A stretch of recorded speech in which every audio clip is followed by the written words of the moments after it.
man, your actions must be guided by one thing.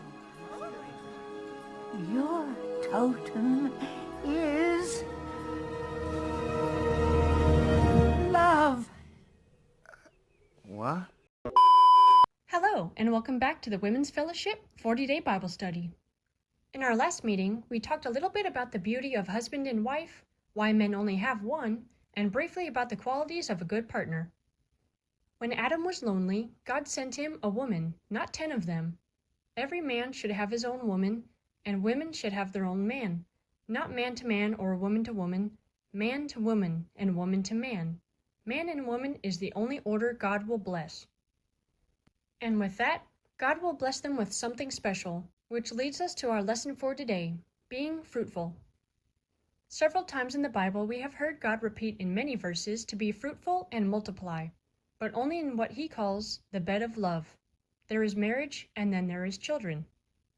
Unfortunately, in this day of age, we see people going off making babies with no intention of creating a family, making babies and deciding not to keep them, and so on. An example I like, in which I forgot where I heard it from, is that you put all the ingredients into a bowl to make a cake. You mix it and you put it in the oven. When the timer goes off, someone says, "I hope a cake doesn't come out." This example follows people who have intercourse recklessly with no protection and are shocked when babies are made. Then they don't want to take responsibility. That is not the way. As I've previously said, there is marriage, a loving marriage, then follows children. Fortunately, God is all-forgiving. Yes, we should want to have children, but in God's special order. In Deuteronomy 4:40, he tells us that if we follow and obey his commandments, all will be well for us and our children. Share and teach the Bible to them. Let them grow up knowing God, who is an unseen witness smiling at their birth. He has been with me from birth. From the womb, he has cared for me. Psalm 71:6. He gives a childless woman a family, and the lonely his companionship.